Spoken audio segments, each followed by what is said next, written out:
Good morning, good afternoon, good evening, whatever time it is, wherever you are. Welcome to episode 35 of Living Truthfully. And you guys, Annie, I can't believe how you guys are just giving us such great feedback about the podcast.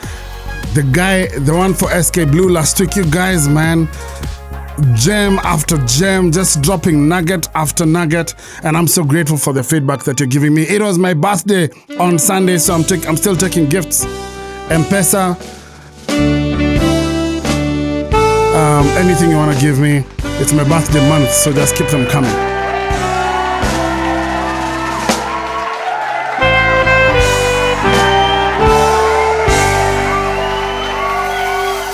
Now, we're about done with the series Men and Their Hustle, and I just have maybe one more guest I want to bring into studio. But today I have a special guest. Now, as God would have it, I happen to host this guy. And this guy comes from the land of Bob. Not Bob Marley. Let's try another Bob. Bob. Not Bob Kyoko, that's Kauland. Bob. Yes, Bob Meme Bob. Meme Bob Mugabe. He comes from Zimbabwe. And when he came, I showed him just some Zimbabwean money I have. I had a 50 trillion. Yeah, it was embarrassing. 50 trillion note from Zimbabwe. No. The terrible thing he did. Terrible. Who did anything terrible? Why you keep that, man? I keep it because I feel rich.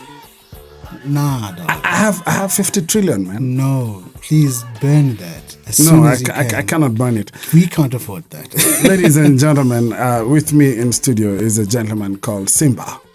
His full name is Simbaras Mabasha.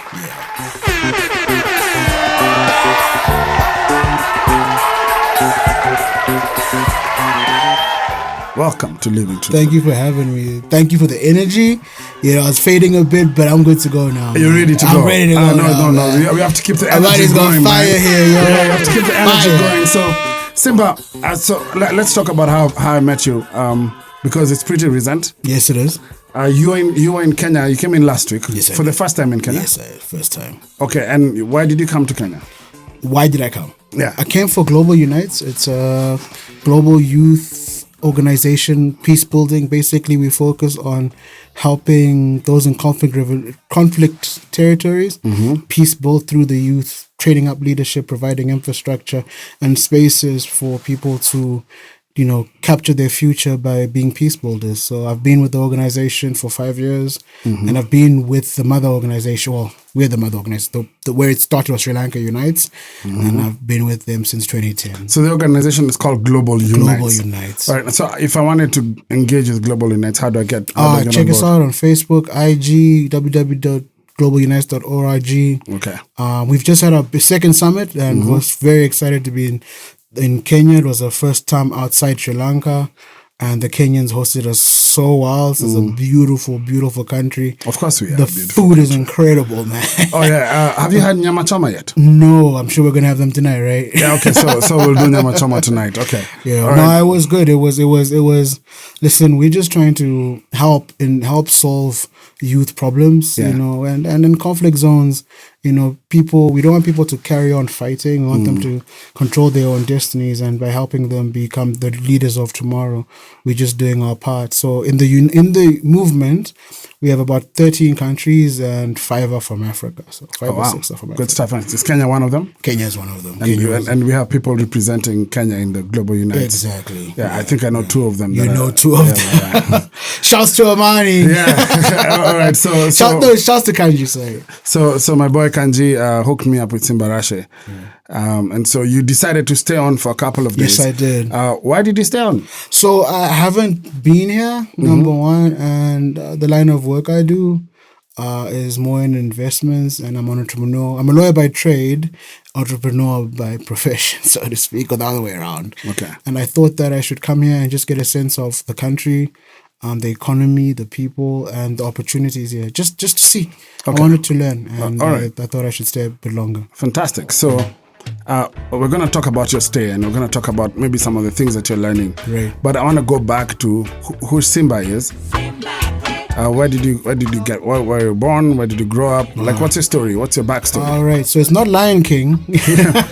my My dad isn't Mufasa. No? Yeah, no. Oh, no. shucks. I was born in Bulawayo, the second biggest city in Zimbabwe. Bulawayo. Okay. But I grew up in Harare, Zimbabwe, which is the capital city. Harare. I went to primary and secondary school there. Okay. Then I went to tertiary school, UCT, University of Cape Town. University of Cape Town. So that's where you did your university? Yes, I did. So let me ask you, your education system in Zimbabwe, is it like ours? You were colonized by the British, right? Yes, so we share that. So like, how long is your primary school? Oh, it's a good question. So primary is was from 5 until 12 years old. Okay, so about 7 years? 7 years, and then 12 until 18 for secondary. So about another 6 years. Yeah, okay, so that's years. like our old system. Yeah, exactly. So we ran that system. We have a hybrid now where we have ECD, so kids go to school at like, I think 3 or 4 years old. Mm-hmm. Grade early childhood development. Okay. So that's for about 2 years, but I think that's changing. Mm-hmm. And then, but the primary structure from grade 1 to upper 6th or 5th form is the same as it's always been. Okay. Yeah. So you went to University of Cape Town, and yes, you said you're a lawyer by training. So is that what you went to study? Yes, I did. I studied law at UCT. Okay. That was interesting, but I always had a passion for entrepreneurship. Okay. I started my first business when I was 15.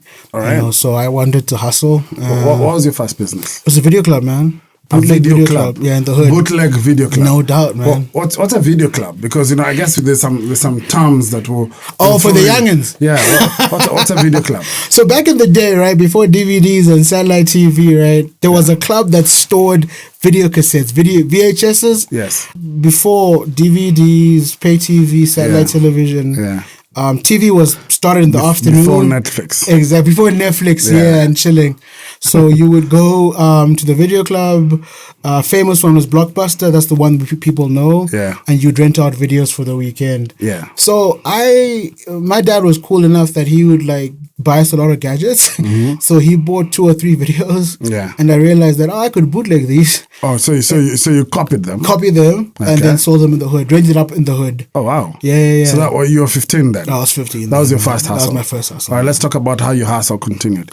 So, I mean, when you got to school, right, law school ain't no joke. Mm-hmm. So I did no hustling at law school. Yeah. But soon thereafter, I got into like trade, commodity trade business, which is online based. And the world was changing because internet had become much faster. Yeah. And China was on its big march forward. That's when China was building itself. So they were buying a lot of commodities. That's iron ore, that's copper, iron ore from Brazil, Australia, copper from Zambia, manganese from South Africa. And I thought, like, you know what, man, there's an opportunity here. Someone put me on this as I left school because I didn't want to practice law. Mm-hmm. That was my first business. But the idea was to use cash cows to raise capital for my ultimate goal, which was to build a media company. All right, we'll talk about the media company in a second. But these things that you're mentioning, copper, manganese, iron ore, is that what you traded in? Yeah, that's what you traded. So you would go to a mine, find a miner who's got this product. Okay. And you be in the middle, and then you find a buyer. Okay. Who wants the product, mostly Chinese. But there were other traders, right? So sometimes you're the junior trader. Mm-hmm. You would have access to the mine, and then there were other dudes who would aggregate for other buyers. Yes. But you never ever see the buyer. You were just in charge of the sell side. And did you make some money? Nah, I didn't, man. You didn't make money? Not at all, man. It was hard, man. It was 2 years of toil. And there were too many MCs, not enough mics, man. You know what I'm saying? I feel like that's your favorite phrase. That is my favorite phrase. Well, we are 2 MCs right now, and there's 2 mics. There's enough of us right now. Mics. What I mean by that is that, in trade, in the middle, when you're in the middle, right, you must be on yourself. Or there must be 2 people the guy bringing the transaction on the buy side and the guy bringing the transaction on the sell side. When there's 5 of y'all, you can't control 5 people. Greed comes into play, and if you're the junior player, which I was the junior player, I don't eat. I eat last if I'm going to eat. Yeah. But so I realized that, you know what, man, as the thesis was sound, because no bank would give me capital. You know, they'll ask, why aren't you practicing law? You know, and we were tech, we're media. This is very niche stuff. So I couldn't raise the capital that way. So then about 2 or 3 years later, I met my partner, Simu. And he was a banker, one of these private wealth managers in South Africa. Okay. And he put me on some of his friends. Went to a pitch meeting. I was drunk, but I pitched my ass off because I got the money. Wow. And that's how we raised our first round of funding for a company called African Dust Media Group, which is now African Dust Media Group. African Dust Media Group. Yeah. So what was the dream with African Dust Media Group? Controlling media from end to end, right? Telling African stories, unique to us, unique in some respects to the middle class, because that's the world I knew. Okay. For the most part, and trying to control all parts of that value chain, meaning from script to distribution, and also focusing on new forms of distribution, that streaming, that's mobile and things of that nature. But we couldn't afford to make the content ourselves, so we only focused on distribution. Okay. That's when we built one of the first 3 Afrocentric streaming services called Wabona. Wabona. Yeah. What does Wabona mean? It's a Zulu Sotho word of you see. Okay. Yeah. Wabona. Nekuona. Yeah, exactly. Yeah, you know, Bantu language. Right? Yeah. So we built that business focusing mostly on Southern African content for Africa and the diaspora. A company called Iroko did it for, people may know Iroko for Rock TV or DSTV or Iroking King for music. Exactly. Yeah. They did for Nollywood, and Booney did for East Africa. So tell me about that business. Did it work? So how much money did you raise? In total, I think between 150K to 200K US. Oh wow! Okay, yeah, I think so. Yeah, something like that, if I remember correctly. All right, when was this? Oh, this was from 2008 to 2010. Okay, yeah. So between 2008 and 2010, that's the raise, and that's the money we raised. Then we started the business. So you raised the money, and in 2010 you started a business. Yeah. And tell me, how did the business work? In theory, not in theory. We got clients. We were making revenues. So yes, it worked. Was it profitable? No, and we didn't have enough runway to allow us to build up the catalogs, because the mistake we made, right, I think in hindsight, was we paid too much on our first deal, which is the SABC, South African Broadcast Corporation. So we were the first ones to stream that in the world. Okay. But I think it's one of my biggest regrets as an entrepreneur. I think we paid too much, and that debt on our books was a heavy yoke. Business, yeah. I think it killed our business. So how long did you run this business? So we started in 2008 fundraising. Yes. 2010 we launched the Wabona products. Yes. Until about 2015. All right. Yeah. So the series we're currently doing on the podcast is called Men and Their Hustle. Word. And I'm trying to figure out the hustle that you go through and the things that, especially for you being in a market that's different from ours. And I'm going to try and see if we can draw some parallels in terms of how our experiences are. Word. So my question to you now is, you raise, 200,000 USD. You run a business for about 5 years. The business doesn't work. What happens to your investors? That's the nature of venture capital, man.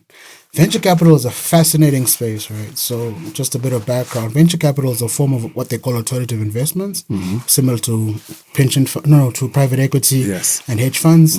And they go to institutionals or angels. Angels are people, high net worth individuals who invest. Yeah. They amalgamate all this money into a fund. Right? This fund goes out there and tries to invest as much capital in as many businesses as possible, in new technologies, in new industries. So, for example, Facebook raised money from venture capital, Instagram, WhatsApp, all the new social media companies raise money from venture capital. And as I'm sure it's very popular in Kenya now, a lot of guys are getting funding. Yes. So we were at the stage where just before the financial crisis, there was a lot of venture money, you know. And when financial crisis happened in 07, 08, a lot of it flowed to Africa because a lot of funds were looking for quick returns. Right? Okay. So venture, we took money from a venture firm that was also based here in Kenya. I'm not going to mention their name. Okay. And because it wasn't a great experience. And we took angel money also, so that's friends and family. Yeah. And then that was the risk. So venture gives you money, but venture takes risk on 100 businesses. But out of the 100 businesses, maybe, or 10 businesses, maybe 2 will be what they call unicorns, you know, which are billion-dollar businesses. Yeah. 5 will break even. Yeah. And with 3 or 4 actually, and other 5 will be bust. They will not make money. So we were on the bust side. You were on the majority side. Yeah, the majority, exactly. We were on the majority You're on side. the majority side. So, So it's a difficult thing because these are friends, man, and this is family. You've taken money. We've taken a bet on you. Yeah. We've taken a gamble. It's something I haven't made peace with, to be quite frank with you. I appreciated those people that gave me cash and who trust, because people are trusting you.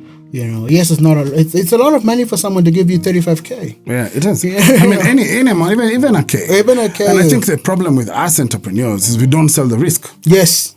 We sell the opportunity. Yes, exactly. So they don't think they're going into risk capital. They think they're going into opportunity. Yeah, exactly. And that's a very good point, mate. Because I had a friend of mine who I told, listen, you must be able to lose this money after this experience. So now I tell you upfront, if you're going to invest in me or any of my ventures, this money you're comfortable losing. And he was angry with me. It's like, don't ever tell me that.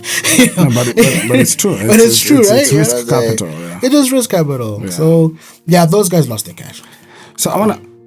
I'm so sorry for those guys. Those are brutal statements. Yeah. So I want to talk about those 5 years, because one of the things you've mentioned is that you had a not so pleasant experience with a venture capital fund. And so my follow-up question to that is, what are the things you can say you've learned from that 5-year experience of raising money, trying to run a business that you make some bad business decisions, maybe some great ones as well, and then you have to close it down? The first thing, man, don't ever lose your vision. Okay. Don't ever...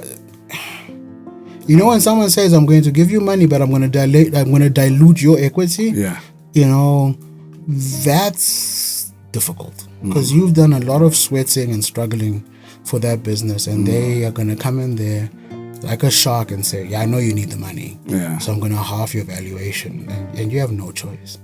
So don't lose your vision. Don't lose your tenacity for your business. And the pressure you're facing as a businessman, as an entrepreneur, is survival and vision. And that's a difficult balance. You know, so we took survival, you know. Which was get the money now. Get the money now, you know. So just stay the course if you can. And ancillary to that, find another hustle. Entrepreneurs, if you're starting out, if you have a job, keep that job, start your startup as a side hustle, that you have some recurring income, that's your salary, but focus your time on building your business in an efficient way. What I mean by that, you only have a lot of finite hours per day, right? You know, so you have a 9 to 5, you know, and then you have, if you have a family, your family time. Then if you're single, you're in a relationship, you have time you need to spend on yourself. So you most likely have 45 minutes to 1 hour 30 a day. You know what I'm saying? Just focus on your side hustle / startup. You've got to be efficient. You've got to be very efficient. Very, very efficient. And we'll get into this conversation because you have something very interesting that you're doing now, which is raising capital through trade, through one hustle, to do the hustle that you really want to do. Exactly. And we'll get to that. But I want to try and build your history a bit more. And so from 2015, Wabosha is... Wabona. Sorry, Wabosha, if you're listening. Wabona is no longer working. It's not tenable. How do you shut it down? Oh, man, it's hard, man. It's a very... It begins with you and your partners, you and your co-founders. That's the first conversation. That's painful. You know, that's you and someone you love, someone, and that was my best friend. You know, and you're like, listen, I can't do this anymore. That's a very difficult conversation to have. Then you have to inform your investors. you know. And I used to write monthly letters, investment notes, just for what's happening with the business and things like that. And you have to let them know. A lot of these guys are seasoned, so they'll be like, cool, it's cool. But for your friends, you know, your boys, you know, like, listen, this is like by savings. Oh man, that's gut wrenching. Absolutely gut wrenching. For your employees and stuff, we were very lean, you know, so we outsourced a lot of that. You know, it was okay. You know? So no, it was a very painful time. You question yourself as a leader, as a businessman, as an entrepreneur, and you're trying to ascertain, like, what did I do wrong? And there's a lot of shame in it, I think, failure, because it is failure. You know? It is failure. I've gone through it. So you know. We're intimately acquainted. You know, so, yeah, it's incredibly emotional, which is to be expected, but also quite spiritual. And that you have to dig down deep and to find out who you are and to lean on your faith and things like that. So that was a very difficult experience. What did it do to you? Oh, man. I lost a lot of confidence. Listen, I'm a confident man. I believe in myself. I've seen it, man. You know what I'm saying? Yeah. So I'm someone who's a go-getter, who tries to get it done. And this really affected my confidence. Why didn't people like the product? You know, it's an extension of yourself, right? It's your baby, right? Why didn't people trust you? You know, people did pay for the product. You know, why couldn't we raise more money? You know, why didn't people understand our vision? That's the investor side, the public side, the stakeholder side.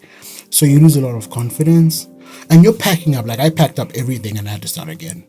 And I had to go home to my parents and just like. So you left South Africa. I left South Africa. You went back to Zimbabwe. I went to Zimbabwe. You went to your mother's house. Yeah. You knocked the door. Yeah. What did you say? They knew I was coming. You don't say much, man. You know, just like, so that didn't work out, man. You know, which is difficult for them because, listen, you have a law degree, dog. What the hell are you doing this for? You know what I'm saying? Yeah. And I'm the eldest, so I'm sure it was doubly disappointing. You know, for them, it's just very difficult. Like, it puts a lot of pressure on relationships. Tell me about your relationship with your parents. That's a good question. Complicated, I think is the word. Okay. Because of the nature of the man I am, my ambitions, my desire to change the world, to put it so loudly and broadly. Yeah. They come from a generation where you go to school, you go to university, you get a job, you get married, you have kids, and you die. Yeah, so there's a set linear way exactly. Of doing life. There I am. Like, I go to school, did well at high school, go to university, graduate the law degree, and like, nah, dog, I'm not doing that. I'm not doing that. You know what I'm saying? Yeah. So I think for the longest time, they probably... Hate is a strong word, but I think they're like, man, this nigga. So that's an interesting thing because you talk about this linear way of doing life, and that's universal for me, for at least for us in this part of the world. Right. How old are you? I'm 38 in October. 38 in October. Yeah. Are you married? No, I'm not married. So you, that part hasn't sort of... I couldn't take that risk. Why? You can take people's money and you cannot take a wife. What's wrong with you, that's a good question. So I did the math on this, man. I'm a bit of a nerd, right? I did the math on this. Man. Like, if you're going to find a woman, respectfully, sisters, I know you're listening, right? Taking a gamble on an entrepreneur is a tall order. You know what I'm saying? Especially this dude has got a law degree, he speaks the Queen's English, went to a private school, comes from a decent enough family. You don't want to work, man? You know what I'm saying? Yeah. So the conversation is hard. Yeah. You know, it's a tough sell to tell someone that wait, knowing that they can see your potential, your earning capacity, your ability. Like, listen, we are in the well-educated elite in Africa. You know, we've been given opportunities, and many people don't understand that. You know, so you didn't feel like you are. Was it you or was it the women? No, the women. I think some women I dated during that time, but I wasn't comfortable with putting them through that difficulty. So you wouldn't bet on you. It's a great way of looking at it. No, I didn't think she would bet on me. Whoever she was, I didn't think she'd bet on me because I mean, dude, could be 10 years, could be 20 years. You know what I'm saying? It could never work. You may never make success. You don't think so? Maybe you need a second brain to help you In hindsight, put this together. I'm coming to see that. But at the time, my biggest fear, and this is a strange fear, the moment you bring someone into that boat, and then you have a child, your pressure points magnify significantly. They do. You know what I'm saying? But can I tell you something? Yeah. They make you work. They make you work. They make you work. They make you creative. Exactly. This is very true. You have to close the deal. Exactly. You gotta make that money, man. Yeah, There's two people depending on on that contract. And you could get twins on your first You round. know what I'm saying? That is my hope, by the way. Especially someone like you. You look like a twins guy. But that is my hope. Get it done one time. So you go back home. Yeah. This is what year? 2015? 2015. 2015. You go back home and then what do you do? I was like, I'm home for a month, as I told my mom. Yeah. You know, I just like, nah. I was like, nah. And I'm home for a month because I didn't want to go. I was ashamed. I was disappointed. And I'm not one to sit on my laurels. I'm not one to have self-pity or whatever. Let's go. It's war for me. You know what I'm saying? Let's go. Let's go ahead. Let's go again. Yes. You know, so like, okay, what do I know what to do? I know how to move stuff. I know how to buy and sell stuff. So I started buying and selling content. You know what I'm saying? And because I'd built up all these networks of content producers and things. So let me come into this place and bridge the gap. You know, or who's selling what? Let me help you sell it to a network, a broadcaster, an OTT service, a telco. So I started that. But I was just always looking for something to buy and sell, something to move in in South Africa, in Zambia, in East Africa, in Kenya, Tanzania. Mostly content, but if there's any opportunity that came about, let's try to make that happen. That was hard. And in hindsight, it wasn't my time to leave, you know, because then my dad got sick. And then that then consumed the family's life until his death. So I had to be home for that process. But you only see that in hindsight. Paul is sorry. Yeah, thank you. You only see that in hindsight. You don't see it when you're in it. You just don't want to leave, right? Yes, you know? So I tried, man. I tried other hustles. Like, listen, I'm trying to leave. Nothing is firing. You know, and it was once again validating that idea of failure, of inability to do things, you know. But deep down inside, man, I knew I could do what I set out to do. And that was a faith thing. That was a God thing. That was, you know, remembering that, you know, we're fearfully and wonderfully made, you know, Psalm 139, you know, remembering that we're made in God's image, remembering that Christ died for you. So you are of some value, even if you don't think you're of any value. You know, so those things, man, got me through, man. A few friends, and you lose a lot of friends. You know, in difficult times, you know who your ride or dies are. You know what I'm saying? But there were a few people who were just there, you know what I'm saying, and had my back, and I appreciated them there. But I think it made me really stronger as a Christian, you know what I'm saying? And it helped me understand failure is a good thing, you know, and failure is a good teacher. Isn't it? I think so, man. You know, I'm speaking now a bit more, and one of the things that I'm starting to speak about is just the value of failure. Yeah, man. You know, it really just is a good teacher. It's very much so. And I think it's part of the process. Like I don't think you can succeed without failure, without having some form of failure. Exactly. Failure sort of realigns things for you. Yeah.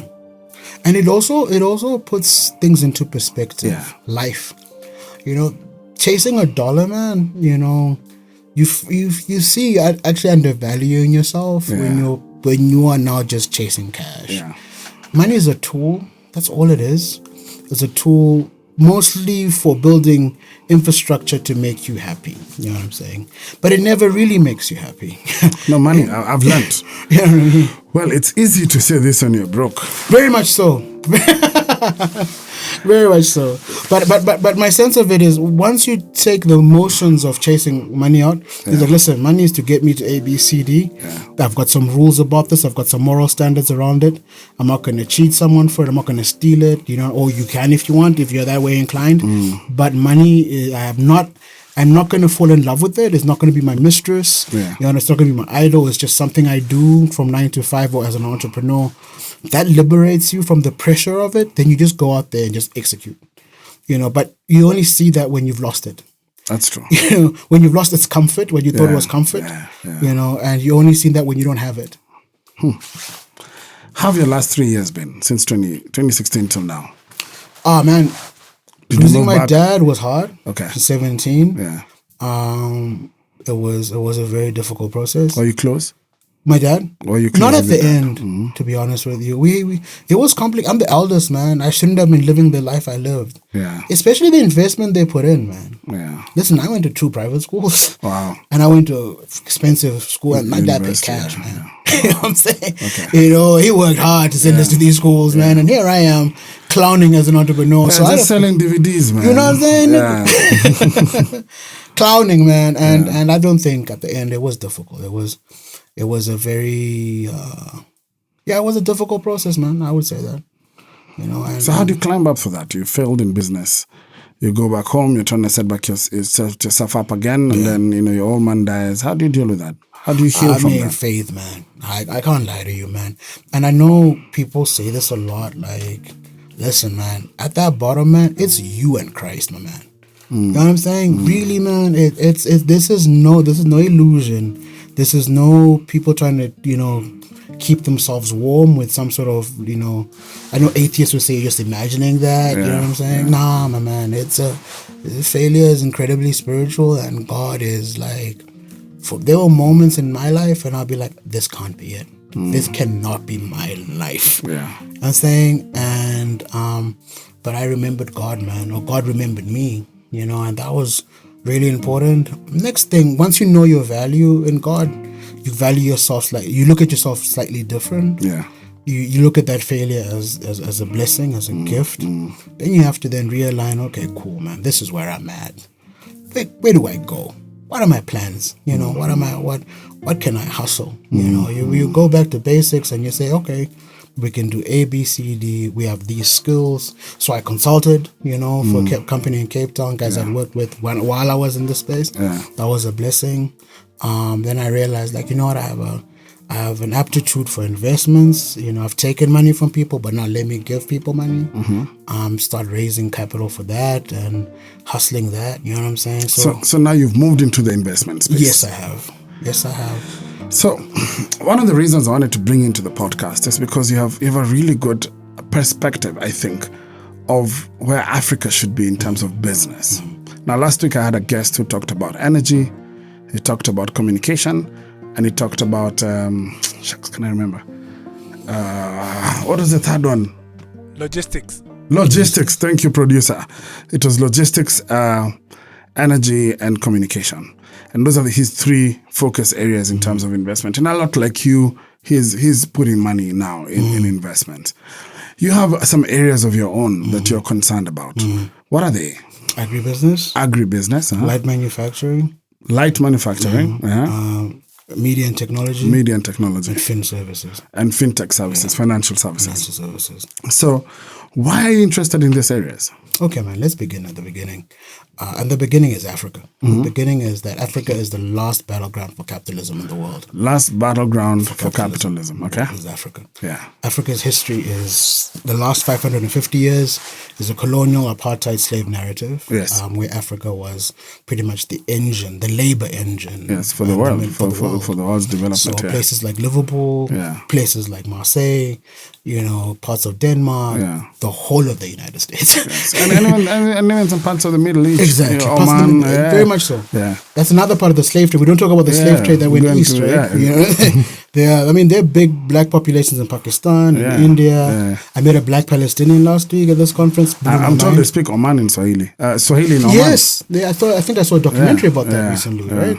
So that we don't talk about that. But we built, and this is by no means is this us trying to rationalize slavery and colonialism. No, we did that.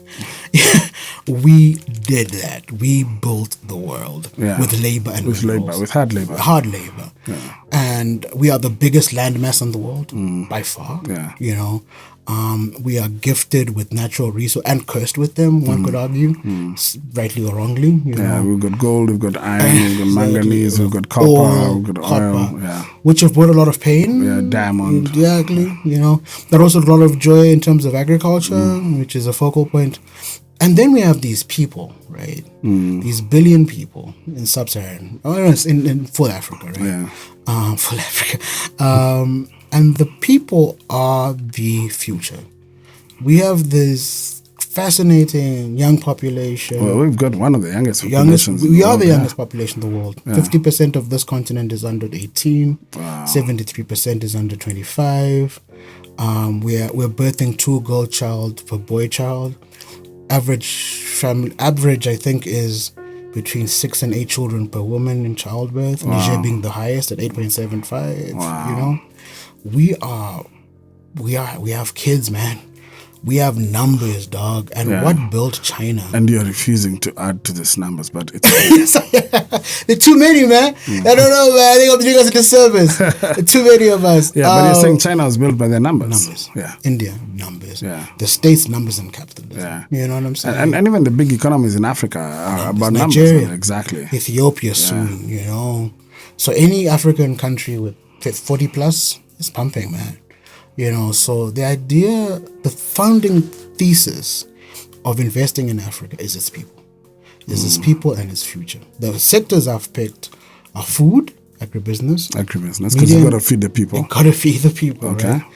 Media and technology, you got to entertain the people. Yeah.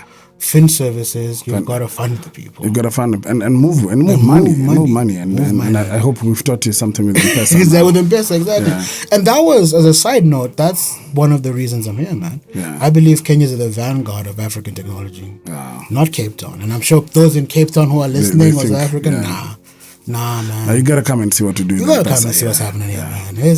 It's bananas, man. You know, it is, and you've been doing it for a while. Yeah. That's the thing. It's normal to It's us. normal for you to use this form of payment to move your economy. Yeah. You know what I mean? And this idea of credit cards and debit cards and the mobile device, man. They're done. You know, we've jumped banks Yeah. for the most part. So Kenya is at the vanguard, man, of African technology, all technology. I think you guys have an understanding of what it means in our context, and what I mean by that is that you are bridging that low income country, middle income country type bridge, and you're using technology to do that for the most part. And other African countries are slightly ahead. South Africa would be one of those, and most are slightly behind. And I think because you are slightly ahead of most, you're a better teacher, I think, on certain things. Yeah, we're a better teacher on most things. Most things. But I've got a question for you. For it, so man. which of these sectors is the one that you're passionate about? Agriculture, man. That's your passion. That's where you want to put your money in. 100%. So everything else that you're doing in terms of trade is to put money in agriculture. Agriculture that's the holy grail of African business. All right. And why? Because in 30 years, right, we're adding 1 billion people. That's never been happened to mankind. 30 years. That's the projection. There'll be 2.1 billion people in Africa in 30 years. Wow. Africa has so much land that's underutilized. The idea we have famines and food insecurity, it's probably the highest scale in the world in Africa. That's unacceptable. You know, that's unacceptable. We if you're blessed with an ability, man, you're blessed to serve. I believe blessings are for others, not for yourself. And I think I know how to make money. And I hope I know how to make money. We'll see. We'll see. You know, right now it's all been failure, you know. But I think that feeding the people of this continent is a calling and a purpose. And I think it's a challenge I accept. Do you think Africa will be able to feed itself? 100%. Do you think Africa will be able to trade with itself fairly? So with the signing of the new free trade pact, I can't pronounce the acronym, guys. My apologies. Just look it up. As of 2 months ago, Africa signed this massive free trade pact that will allow for basically more access to markets throughout the continent, like the EU or NAFTA in the West, or ASEAN in Asia. But this is the biggest trading bloc in the world that they've created, on paper at least. So which means tariffs and customs will be managed differently. It will mostly be a free trade zone. So what you buy in Cape Town, you can easily sell in Bujumbura, you know, without, you know, taxes. In theory, that's the basis of it. Can we do it fairly? The proof is in the pudding. Nigeria, South Africa are ahead. You know what I'm saying? they produce a lot of product, particularly South Africa's manufacturing business. Yeah. Although it's struggling now, it's still a big manufacturer. Kenya to a point, Uganda to a point. We will see how individual countries' economic interests will work against communal interests. I think you guys are also at the vanguard with the East African community. Yeah. You know, you're building At least between Uganda and Rwanda, there's some good exactly. progress in that sense. Exactly. So Tanzania, listen, Tanzanians, man, we love you. Okay, we love you. Just. But I mean, to that point, come into the fold. For an example, in East Africa, because of your trade bloc and your customs union, when you import a product, let's say that's going to Kampala, right? So each to Mombasa or Dar, each country will send its own customs representatives. Yeah, so they all sit together. So all sit together, and you get processed at port of entry of Dar es Salaam and Mombasa. That's really cool. Yeah. Whereas in Zim, our big ports are Beira in Mozambique and Durban in South Africa. Yeah. We will get processed at for that country, port of entry, then at those border points. Okay. You know what I'm saying? It's a lag time, it's a hassle, and that's very difficult. So yes, I do believe, I'm not sure if we can solve that problem as countries, but I think we have to try. I have two questions for you now, and then we can close this conversation. One, you've been in Kenya for 3 days now. Well, you've been in Kenya for a week now, but for 3 days, looking at business in Nairobi. What's your first impression? Oh man, it's a place on the move, man. I think you dudes are on the move, and it's a place in transition, is my sense. Yeah. And you're either transitioning out of a boom or into a slowdown, or vice versa. What I mean by that is that clearly you've had a big season of growth that's slowed down, and I think people can feel it, particularly in real estate, I think is the sense I get from what I've observed. So you're trying to retool your pace as to what does progress mean. But I kind of think that that's a really good time to be here, because people can step back from the addiction of easy money, easy opportunity. Then you get to see the lay of the land. So I'm glad I came at this time, because there are a lot of good opportunities here. You know, valuations are becoming interesting. I still think some are overvalued, but I think we're getting there. I mean, education here is solid. Infrastructure is fantastic. There's an energy for commerce, which I like about Nairobi. I like energy for commerce, you know. So that's my first impression, is that it's a country on the move, in transition. And my second impression would be there's a hunger that's not being met. I think people are hungry to move. Like the young people are like, but they don't know where to express that energy, where to push it through and how to push it through. So they are struggling to find their feet, and I'm particularly sensitive to the young because they are the future of this continent. So I'm interested to see how they handle. Someone told us we are old today, remember? Yes, someone did tell me I was old today. And told us that we are about done. We're about done. I think and I'm not yet 40, man. I'm nowhere near done. I've got a last question for you, and this question is basically, I'm hoping that it can inspire someone. So, you think we're on the move, and you're coming from a country what's the state in Zimbabwe? Sorry, let me just divert. Let me just, sidebar for a bit. Tell us about the state of the economy in Zimbabwe right now. Zimbabwe is a complicated place, but we're also in a big transition. Okay. From Robert Mugabe to Emerson Mnangagwa is a process. And we've never had a change of leadership since Ian Smith in 1980, since we took liberation. That's been a very painful process. A good process. Now, that's controversial, but we need to find our feet. Change of leadership is a process and it takes time, but it's a painful process, man. We were a sick country for a long time, and we had to choose between medicine, pill-based medicine, or an injection. They've chosen the injection. It's hard over there, man. It's I go back on Saturday, and part of me is like, wow, I'm going back to long power cuts, fuel problems, but it's home. But I don't, people always try to placate or make themselves feel better when they say it's home. Nah, man. We have problems, but we have to solve them. Okay. So it's a difficult place. The reason I asked that is because we feel like we're in a tough spot. And I think if you asked a random South African from SA, they'd feel like they're in a tough spot as well. Yeah. And I know Malawi is struggling, and they feel like they're in a tough spot. And so it's a common narrative. You know, for whatever reason, wherever you are, there's something that makes you unhappy. Yeah, most definitely. So my question to you, and hoping that you can inspire not just the young people in Kenya, and maybe not even just the young people, even my age mate guys who've gone through a tough time, and whoever else is listening from the continent, what do you want to tell them? I think never give up, man. First and foremost, never give up. Never give up on yourself. Whatever goes on, whatever's going on in your life, whatever struggle you are facing, never give up on yourself. You're worth it. You are worth something. You know what I'm saying? And that something is enough. Do you feel like you're worth something now? 100%.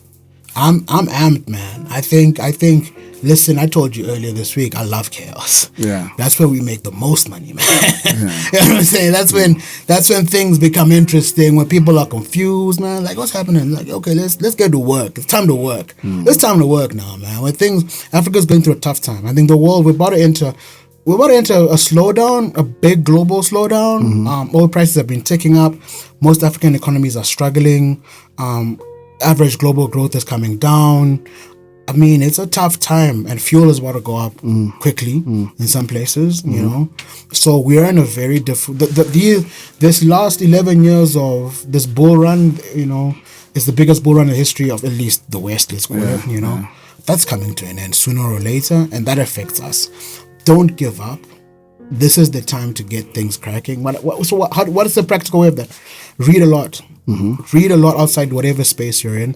Learn something new. Learn things. Have a side hustle. Have a new skill. This idea of a mono income life, no, you need a dual income life. You know what I'm saying? And if you're married, you need 4 incomes. and you were telling me to diversify my income, not just in terms of the things that I do, but also the places that I get my income from. Geographical places. So income from Uganda, income from Zimbabwe. Just look at Africa as a region, not countries. Yes. And countries are a colonial manifest. You know what I'm saying? It's just 1865 Berlin Conference. What is it? 4 or 5 white dudes? You know, Bismarck and co were like, nah, man, we're just gonna put Uganda, cool, my nigga. You know what I'm saying? Zimbabwe, Mozambique. Yeah, so, you know, like, I'm Shona, but my grandfather grew up in Mozambique, right? But with all of the Eastern people. So if you go to the border between Zimbabwe and Mozambique, we all speak Shona. But we have a border with different passports. It's madness, right? Diversify. Look at Africa as 3 or 4 regions, north, east, south, west. Try and get your income locally. Look inward, not outward. This global idea does not work for us. We should be looking at investing in ourselves, in our people, in businesses around us. You have more access to opportunities in Kampala than you have in China. You know what I'm saying? You have more access to opportunities in Abidjan than you have in Marseille. Think of the world, Africa, as a really big place with a lot of people that can serve you, and technology is your friend. You know, use technology to your advantage. Use it to start businesses, to sell and buy stuff, and learn, man. Keep learning, because the opportunities are next door. They're right there if you just open your eyes, man. So fundamentally, don't give up on yourself. Don't give up on the continent. Don't give up on your city. Don't give up on your people. And keep hustling. Do not stop grinding, man. There is someone out there who's not sleeping, and there are a billion more of us coming. Just think about that from a practical. And then there's Nigeria. Then there's Nigeria, man. They're going to be the third biggest country population-wise in the world by 2020. The next 10, 15 years. We can't sleep if Nigerians are making babies. They're hustle, man. We gotta hustle. They're the best entrepreneurs in the continent. All right, Simba. So you've inspired us. I have a question for you. I have a great idea. I have some thoughts in these sectors that you've talked about: light manufacturing, in agriculture, in media and entertainment. What was the fourth one? It's fin services. Fintech services, financial services. And I want to reach you because I want to pitch an idea to you. Or I want to see if there's a way we can work together. How do I reach you? How do people get to reach you? Okay, Instagram, Simbaras75. Simbaras75. Simbarashe 75. Okay. Facebook. All right. Same thing. Do you have an email address? I have an email address, but DM me first. Okay, so DM him first on Instagram. Let me verify. All right, and let me be real with you, man. I say this with love and respect for my people. Yeah. Have your ideas developed, man. Yeah. So I'm not here. There are other places where you can get advice on to start a business. Yeah. I need you to be ready. okay. So you need to know what's the problem, Yeah. how do you solve it, and why are you the person Are solving you it. ready to invest some money in this market? In this market, yeah, I'm definitely, God willing, next few months, but we need things that are ready. We really need things, people that are focused, that know what they're doing, that know how to sell things or buy things or sell, you know what I mean? And it's incredibly important that when you maybe step up to me or step up to any other investor, know exactly what you're selling. All right. And listen, if you're trying to get into that Southern African market as well, and you've got something to sell, you've got something to move on that side, for sure, or something you want to move from that side to this side, please hook up with my boy Simba, because he's got you. So we've got to sign out, but we've got to sign out in Shona. Okay. Yeah. So give me something. Tell guys Nairobi, it's been nice.